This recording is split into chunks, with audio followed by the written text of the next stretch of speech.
नमस्कार दोस्तों, आप सभी का स्वागत है हमारे YouTube चैनल पे। जैसे आप सभी को दिखाई दे रहा होगा कोशिका सेल, इसके बारे में आज हम पढ़ने वाले हैं। कोशिका होती क्या है? जनरली जो है कोशिका के बारे में सबसे पहली जो बात आपको याद रखनी है कि जिस cytology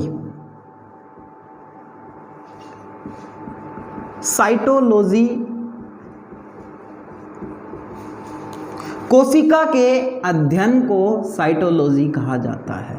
study of cell is known as cytology.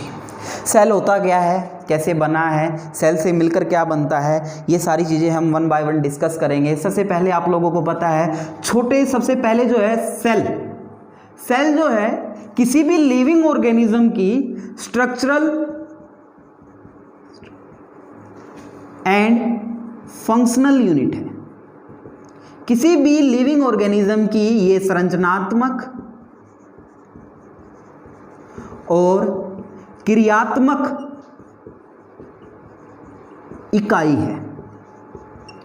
जब बहुत सारे सेल इकट्ठे हो जाते हैं या जब सेल आपके इकट्ठे होते हैं तो उनसे बनता है टिश्यू, जिसको हम बोलते हैं ऊतक।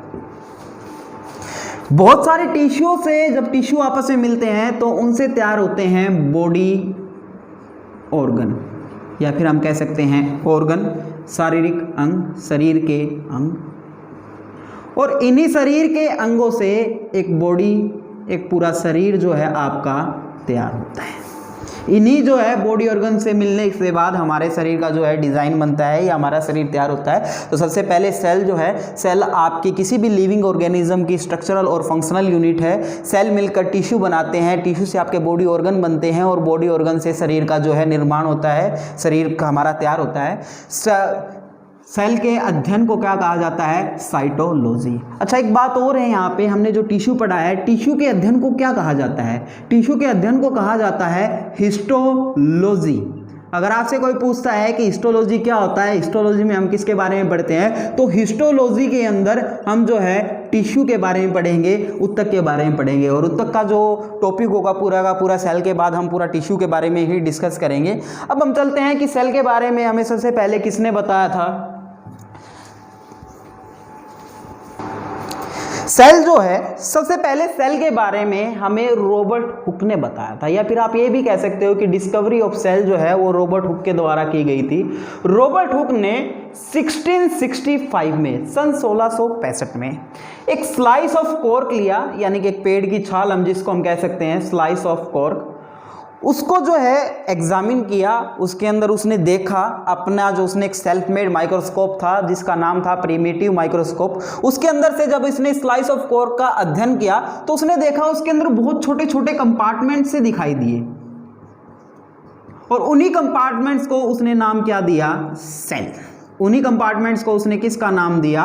कोशिका का नाम दिया। तो इसलिए जो है सेल की डिस्कवरी का जो श्रेय है वो रॉबर्ट हुक को जाता है, जो कि उन्होंने 1665 में की थी। लेकिन आप यहाँ पे एक बात ध्यान रखेंगे कि रॉबर्ट हुक ने जिन सेल की, जिन कोशिकाओं की खोज की थी, वो सारी की सारी कैसी कोशिकाएं थी? मृत कोशिका। वो आपकी कोशिका कैसी थी? मृत कोशिका थी, या फिर हम कहेंगे इनको ये क्या थे? आपके डेड सेल थे। अब क्वेश्चन आता है कि ये डेड सेल थे तो फिर जो आपके लिविंग सेल है, जो आपकी सजीव कोशिकाएं हैं, उनकी खोज किसने की थी? तो आपको यहां पे नाम याद रखना है, एंटोनी ल्यूवेनहॉक। एंटोनी ल्यूवेनहॉक ने सबसे पहले हमें कौन सी कोशिकाओं के बारे में बताया था? लिविंग सेल के बारे में बताया था, या फिर जिनको हम कहेंगे जीवित कोशिकाएं। और एक बात और यहाँ पे आपने ध्यान रखनी है कि एंटोनी ल्यूवेनहॉक ने या फिर ए ल्यूवेनहॉक ने लिविंग सेल के बारे में बताया था। तो इन लिविंग सेल को उसने किसके अंदर बताया था? ये उसने बताया था माइकोप्लाज्मा, जो कि आपका एक क्या होता है? बैक्टीरिया होता है, या फिर इसको हम क्या कहते हैं? जीवाणु कहते हैं। इसके अंदर जो है इसने लिविंग सेल की डिस्कवरी की थी। माइकोप्लाज्मा को हिंदी में भी माइकोप्लाज्मा ही बोला जाता है। तो सबसे पहले आपको ये बात ध्यान में रखनी होगी कि लिविंग सेल जो है उनके बारे में हमें एंटोनी ल्यूवेनहॉक ने बताया था, और जो रॉबर्ट हुक ने जिन सेल की डिस्कवरी की थी वो सारी की सारी कैसी थी? मृत कोशिकाएं थी। अब इससे आगे हम चलते हैं, देखते हैं कि सेल को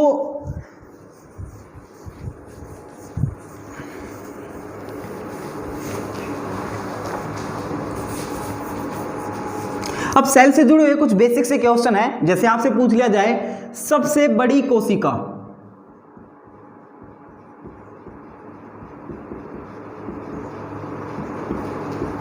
सबसे बड़ी कोशिका, या फिर आपसे पूछ लिया जाए हैवीएस्ट सेल, तो आपको यहां पे याद रखना है शुतुरमुर्ग का अंडा, एग ऑफ ऑस्ट्रिच, जिसका वेट होता है लगभग 1250 ग्राम। और यह पूछ लिया जाए कि भाई सबसे छोटी कोशिका, अभी अभी हमने जिसकी बात की थी कि जिसमें से हमें लिविंग सेल के बारे में पता चला था, वही आपकी सबसे छोटी कोशिका होती है, जिसका नाम होता है माइकोप्लाज्मा। जिसका नाम क्या होता है? माइकोप्लाज्मा। माइकोप्लाज्मा जो है आपकी सबसे छोटी कोशिका है। और एक बात और ध्यान रखेंगे, इस माइकोप्लाज्मा का एक और नाम है PPLO। PPLO, pleuro pneumonia living organism, इसका दूसरा नाम है माइकोप्लाज्मा का। और ध्यान रखेंगे ये माइकोप्लाज्मा जो था आपका, एक क्या था? बैक्टीरिया था, या फिर ये आपका क्या था? एक जीवाणु था।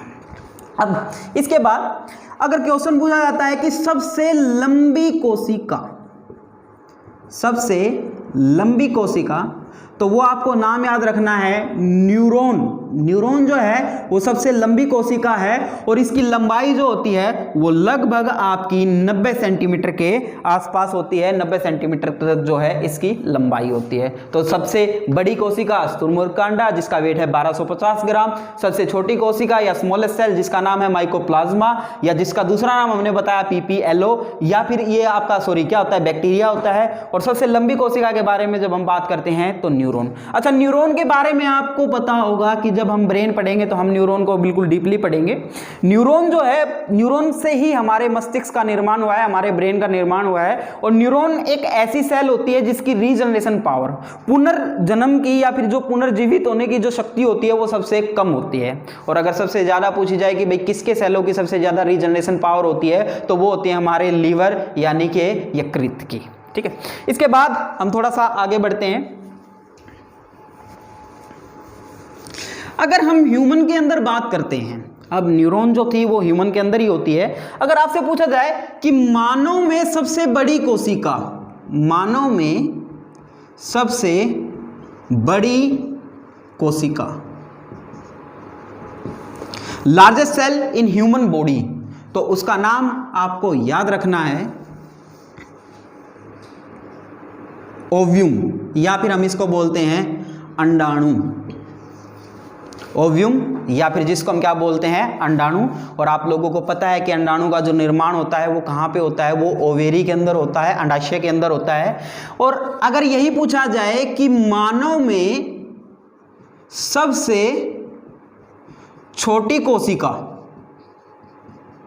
मानव में जो सबसे छोटी कोशिका होती है उसका नाम है स्पर्म या शुक्राणु। शुक्राणु जो है मानव में सबसे छोटी कोशिका होती है। और आप सब लोगों को पता होगा इसका जो निर्माण होता है वो आपका टेस्टिस के अंदर होता है, या फिर जिनको हम क्या बोलते हैं? वृषण। वृषण के अंदर शुक्राणु का निर्माण होता है। तो ये सेल से रिलेटेड कुछ कॉमन से क्वेश्चन थे कि सबसे बड़ा सेल कौन सा होता है, सबसे छोटा सेल कौन सा होता है, कौन से सेल की रीजनरेशन पावर ह्यूमन में कम है, कौन से में ज्यादा है। इसके बाद जब हम बात करते हैं तो मैंने बताया जितने भी लिविंग ऑर्गेनिज्म हैं वो सारे सेल से बने हुए हैं। जैसे कभी आपने केमिस्ट्री में पढ़ा हो कि केमिस्ट्री में पढ़ा जाता है कि every matter is made up of tiny particles which is called atom, कि प्रत्येक पदार्थ जो है वो आपका छोटे छोटे सूक्ष्म कणों से मिलकर बना होता है, जिसको हम परमाणु कहते हैं। ठीक है, तो ऐसे ही हर एक लिविंग ऑर्गेनिज्म जो है वो किससे बना हुआ है? सेल से बना हुआ है। तो जो लिविंग जो सेल होते हैं, यहां पे आपको अब एक चीज और ध्यान में रखनी है कि depend on sale, depend on sale, sorry.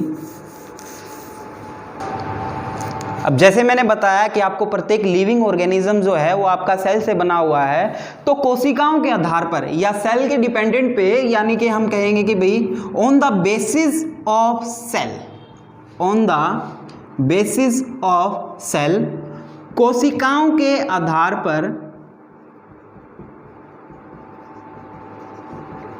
सभी लिविंग ऑर्गेनिज्म जितने भी आपकी जीवित हैं, जितने भी आपके जीवाश्म हैं, उनको दो हिस्सों में बांटा गया है। एक को हम कहते हैं यूनिसेलुलर, या फिर हम इसको बोल सकते हैं एक कोशिकीय, और दूसरे होते हैं मल्टी सेलुलर या बहुकोशिकीय। अब जैसे नाम से ही जाहिर है, एक कोशिकीय लिविंग ऑर्गेनिज्म वे होंगे जिनके अंदर सेल जो सिर्फ कितने सेलों से मिलकर बने होते हैं, एक सेल से मिलकर बने होते हैं।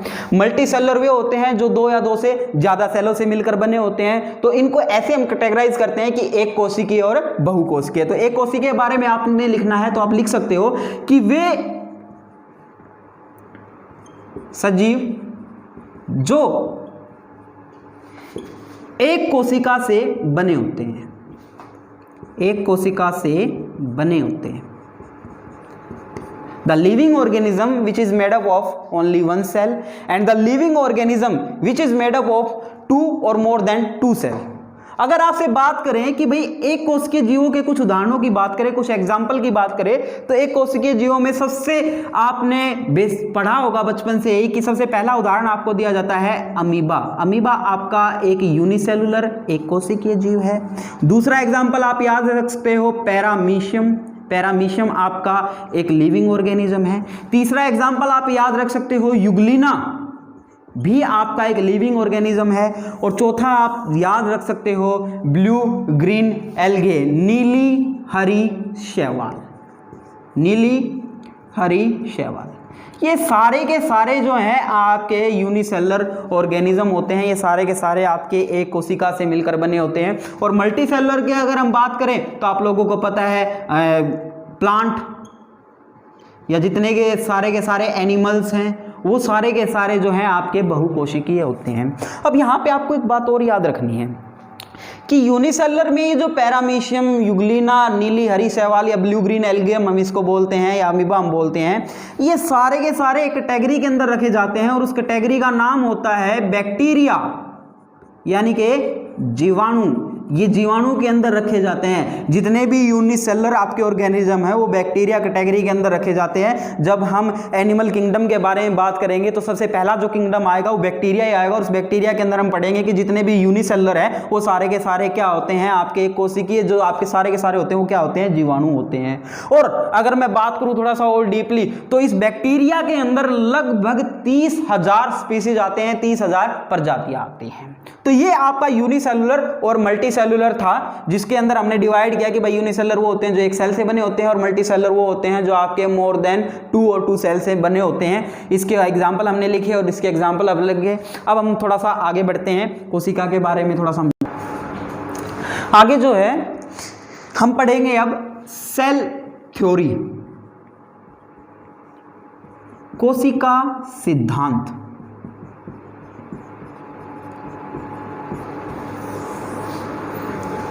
जैसे आपने परमाणु सिद्धांत के बारे में पढ़ा हुआ है, ऐसे ही सेल के ऊपर एक थ्योरी दी गई थी जिसको हम क्या कहते हैं, सेल थ्योरी कहते हैं, कोशिका का सिद्धांत कह देते हैं। ये जिन साइंटिस्ट के द्वारा दी गई थी उनके नाम यहाँ पे आपको याद रखने पड़ेंगे। उनमें से एक का नाम था स्केल्डन और दूसरे साइंटिस्ट का नाम था स्क्वेन। स्क्वेन और स्केल्डन ने जो है सेल थ्योरी के बारे में बताया था और उसने ये बताया था, इन्होंने ये बताया था कि सेल जो है वो कैसे काम करते हैं, कैसे वर्क करते हैं। तो इसके बारे में कुछ बातें हैं जो हमें याद रखनी पड़ेगी। सबसे पहली बात कि इन्होंने ये बताया कि जितने भी सेल आज के टाइम में एग्जिस्ट कर रहे हैं या जितनी भी कोशिकाएं आज के टाइम में हैं वो जो बनी है वो किसी पुरानी कोशिका से बनी है, यानी कि कोई कोशिका पहले ही एग्जिस्ट करती थी, उसी से जो है आपके नए सेल बने हैं। तो हम यहाँ पे पहली बात जो है इसके बारे में लिखेंगे कि भाई नई कोशिकाओं का निर्माण, नई कोशिकाओं का निर्माण पुरानी कोशिकाओं से होता है।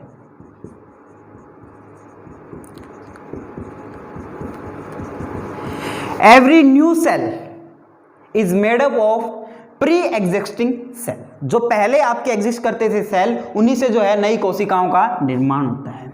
दूसरी बात जो इन्होंने सेल के बारे में बताई, उन्होंने ये कहा कि जितनी भी कोशिकाएं हैं वो सभी मिलकर काम करती है, सभी कोशिकाएं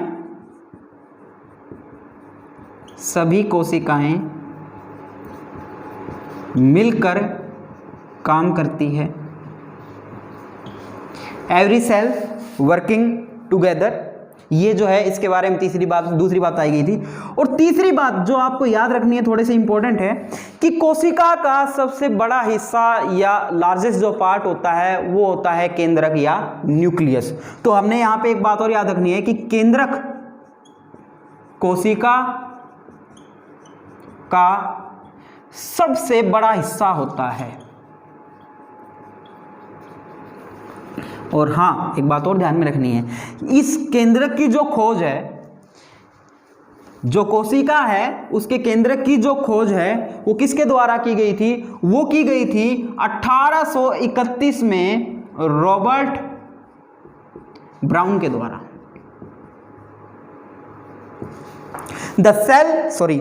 The nucleus of cell is discovered by Robert Brown in 1831। और एक बात और, अभी मैंने आपको जैसे कि बताया कि भाई कोशिका सेल जो थ्योरी है उसको कब दिया गया था, कोशिका जो सेल थ्योरी है वो हमें बताई गई थी 1839 के अंदर। तो आपसे कोई पूछ ले कि भाई सेल थ्योरी जो है वो किस वर्ष दी गई थी, तो सेल थ्योरी 1839 में दी गई थी। लेकिन केंद्रक जो होता है, न्यूक्लियस जो होता है किसी सेल का, उसकी डिस्कवरी कब की गई थी? 1831 में रॉबर्ट ब्राउन के द्वारा की गई थी। यहाँ पे आपको कंफ्यूज नहीं होना है, एक और केंद्रक होता है, एक और न्यूक्लियस होता है, वो होता है एटम का न्यूक्लियस। एटम के न्यूक्लियस की खोज किसने की थी? रदरफोर्ड ने की थी। एटम के न्यूक्लियस की खोज किसने की थी? रदरफोर्ड ने की थी। लेकिन ये यहाँ पे जो न्यूक्लियस है वो सेल का है और इसकी डिस्कवरी किसने की थी? रॉबर्ट ब्राउन ने की थी। तो मैंने कोशिकाओं के बारे में आपको बताया कि भाई जितनी भी कोशिकाएं हैं वो एक पुरानी कोशिका से ही बनती है, सभी कोशिकाएं जो है आपकी मिलकर काम करती है। केंद्रक जो होता है कोशिका का आपका सबसे बड़ा हिस्सा होता है। ठीक है, तो तीन बातें आपको यहाँ पे पढ़े, सभी कोशिकाएं जो है मिलकर काम करती है, केंद्रक जो है कोशिका का सबसे बड़ा हिस्सा होता है और जितनी भी कोशिकाएं हैं वो प्री एग्जिस्टिंग सेल से ही बनी होती हैं। न्यूक्लियस ऑफ सेल, इसके बारे में अभी जैसे हमने जिक्र किया कि मान लो ये आपका सेल है, सेल के अंदर एक हिस्सा होता है जिसको हम क्या कहते हैं? न्यूक्लियस कहते हैं। अभी जैसे मैंने आपको बताया कि इसकी डिस्कवरी जो है रॉबर्ट ब्राउन ने की थी 1831 के अंदर। इस न्यूक्लियस से रिलेटेड आपको एक और बात याद रखनी है कि अगर आपसे पूछा जाए कि कोशिका का दिमाग, ब्रेन ऑफ सेल किसे कहते हैं, तो वो भी किसे कहा जाता है? न्यूक्लियस को कहा जाता है। तो यहां पे आप एक बात और याद रखोगे कि जो केंद्रक होता है कोशिका का, उसे क्या कहा जाता है? कोशिका का मस्तिष्क या ब्रेन ऑफ सेल। अब सेल थ्योरी ने इतनी बातें बताई, और एक बात हमें पहले भी पता थी कि जितने भी लिविंग ऑर्गेनिज्म हैं वो सारे के सारे कोशिकाओं से मिलकर बने होते हैं। लेकिन यहाँ पे एक ध्यान रखने वाली बात ये है, जो सबसे इंपॉर्टेंट है, वो है वायरस। वायरस की आप यहाँ पे एक एक्सेप्शन कह सकते हो कि वायरस जो है वो सेल थ्योरी को ओबे नहीं करता है, वो जो है सेल कोशिका का जो आपको सिद्धांत दिया गया है उसका पालन नहीं करता। तो सबसे पहले हम वायरस के बारे में हम जानते हैं, वायरस होता क्या? वायरस जिसको हम क्या कहते हैं? विषाणु कहते हैं। ये डेड और लिविंग ऑर्गेनिज्म का एक बॉर्डर होता है। इसका मतलब ये होता है कि ये जब तक कहीं भी है, जब तक ये किसी लिविंग ऑर्गेनिज्म में एंटर नहीं कर जाता, वायरस तब तक आपका लिविंग कैटेगरी के अंदर काउंट नहीं किया जाता। वायरस की जो डिस्कवरी है, वायरस की जो खोज की थी, वो की थी आपकी इवानोव्स्की ने।